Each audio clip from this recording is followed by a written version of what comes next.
What you don't believe Jesus is Lord over, the thing will not respect your Jesus in you. Jesus will not be Lord over everything. He will be Lord over the things you know he is Lord over. So many of us believe that Jesus is Lord over us, but we don't believe that he is Lord over the CEO that is going to interview you. You don't believe that he is Lord over HIV virus. You don't believe it, but you believe he's your Lord.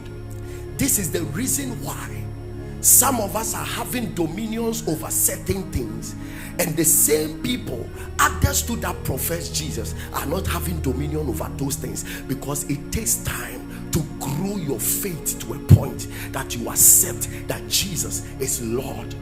It's not enough to present your challenge to him. In presenting your challenge to Jesus, it must be backed with an understanding and a faith that Jesus, you have power over this thing. They that know their God shall be strong, and they shall do exploits.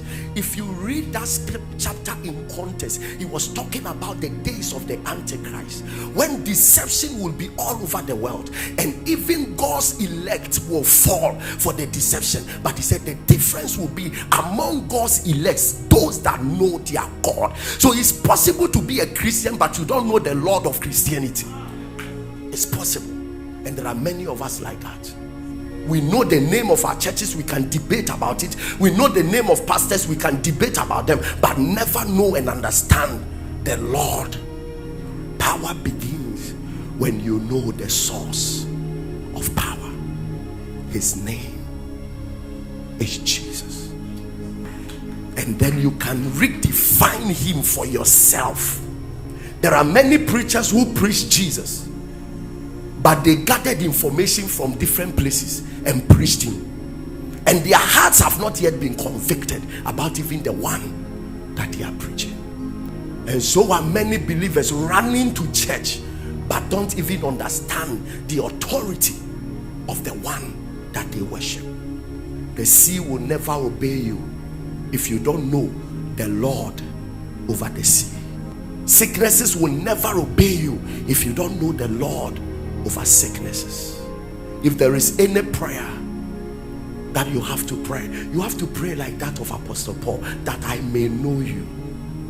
This is a man who have written deep epistles about Jesus, but at a point in time he knew that his limitation in the flow of the kingdom is connected to how much of the knowledge he has about Jesus.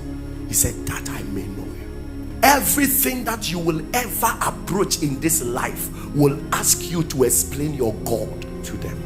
That is why one of the smartest men in the Bible was Moses. If I go and they ask me who sent you, what do I say? Don't think that you will just tell cancer to come out and it will go. He will ask you who sent you. You must be able to explain your God. Jesus said, what do men say I am? And he had more than 5 people telling him who men are saying that he is. But the next question is, what do you say that I am? And he had only one. Only one with a conviction about who he really is.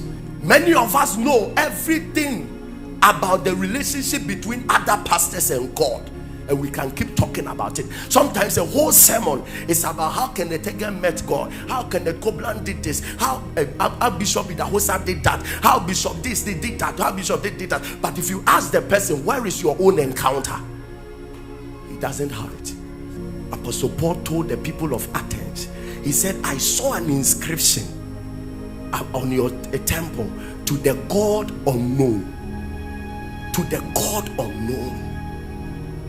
He said, but this God, if you will seek him, you will feel him and you'll be found of him. Unfortunately, he's everywhere, but he will not be revealed to everyone until you step into a time where you want to know him. You want to know him more than things. You want to know him more than the things he has. You want to have an encounter with him.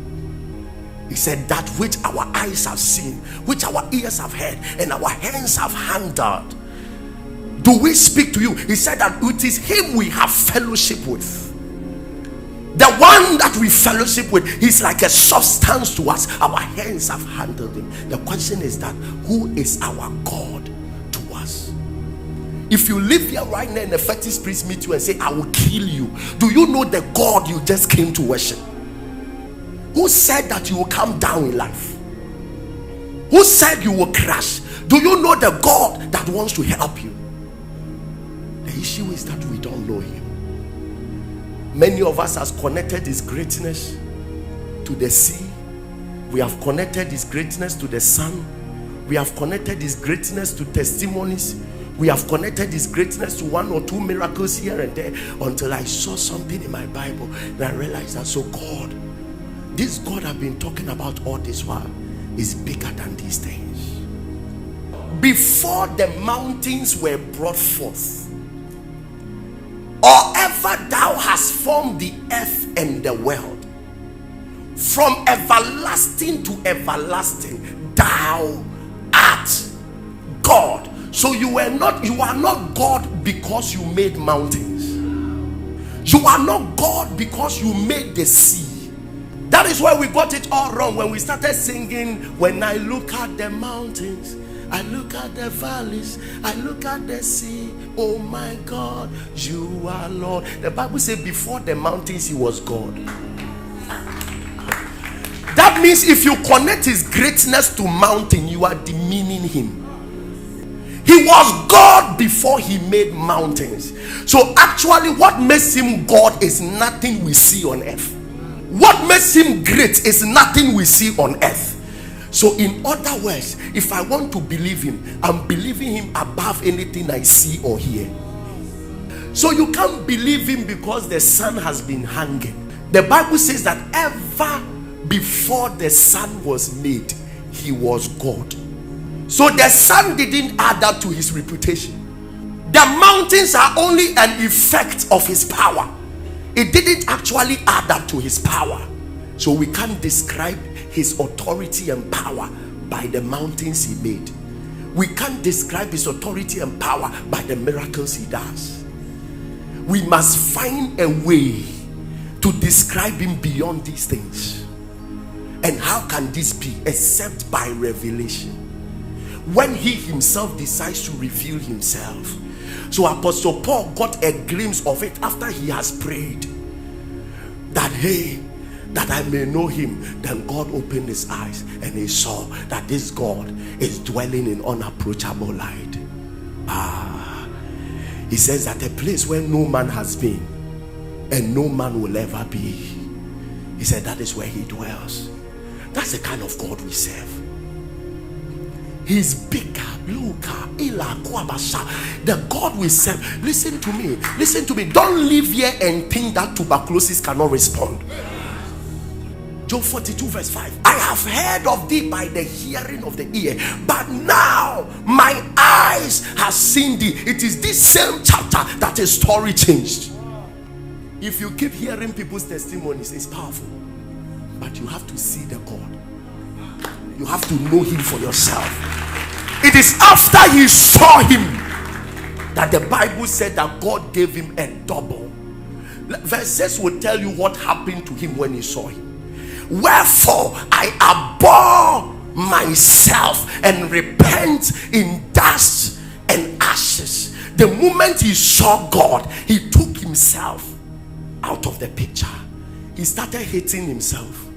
He took his limitations out of the picture. He took his doubts out of the picture. The moment he saw God, he knew he has messed up.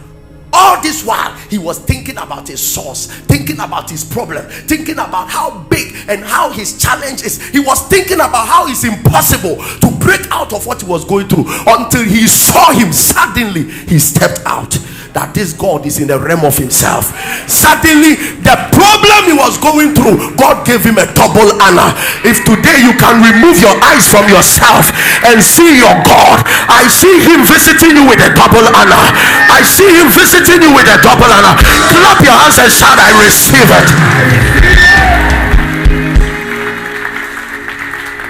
There are times that when you keep looking at yourself, you will magnify your problem to a point that God will become very little, and you may offend him. You have been hearing, now may the eyes of your understanding be open. He said that I may see him. It's an emergency if you can't see who God is. It's an emergency. And about 90% of Christians don't know their God. The greatest challenge of our day is that people know their problems more than their God. Jesus, I know. They are operating in a fraternity of their own. I know them. You, who are you? I thought I had Kassan same way. Obisi pentem shaman come in a chain way. At the Gruntia by 4 do Munyami say, Wuni Munyami. You need to understand the ways of your God. You need to understand the voice of God. You need to hear his voice. When he shows up, you must see.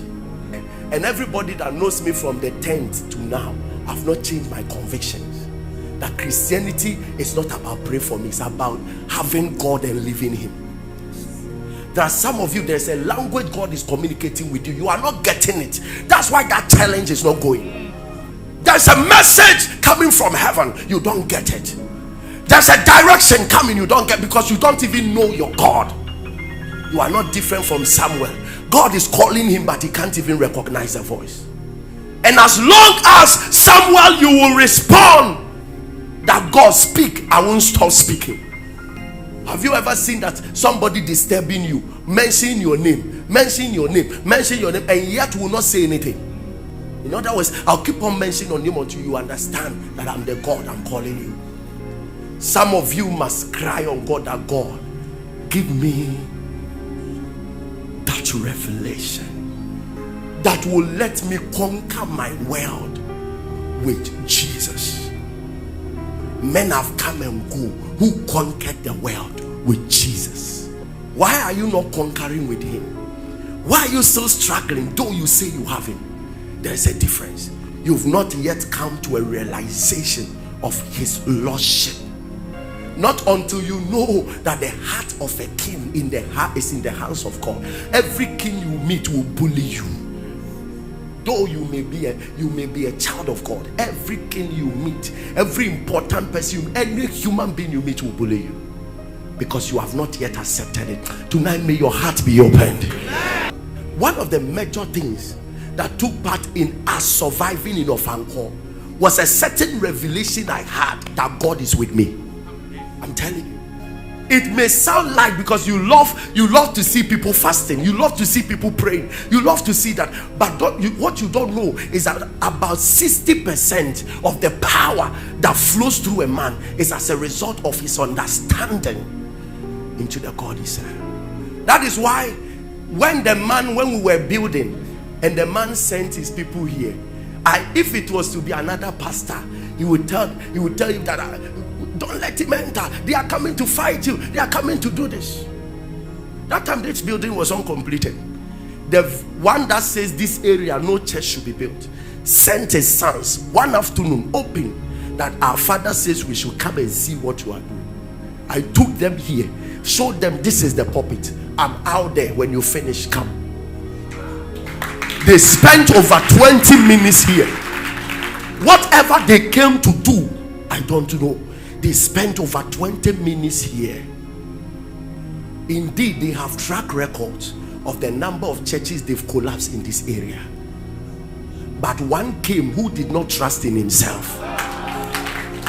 Yes, if you tell me to explain my life, I can't. No, I can't. But if you tell me to talk about my God, if you tell me to give you my I can't put words together. I serve a God. But I'm just telling you how God can keep on revealing himself and let you know who he is to you. When you meet Abraham will tell you that I serve the God called El Shaddai, because he revealed himself as El Shaddai. He told Moses that your God, your fathers did not know me by Jehovah, but you, I reveal myself to you as Jehovah. If you meet Gideon and you ask him which kind of God do you serve, he will tell you I serve Jehovah Shalom, because that is how he revealed himself to Gideon. God is ready to show you something about himself. if you are ready to call on him. And that is the thing that will give you advantage in your age and in your time. Many of us don't understand this. We are Christians, all right, but we don't know our advantages in this life.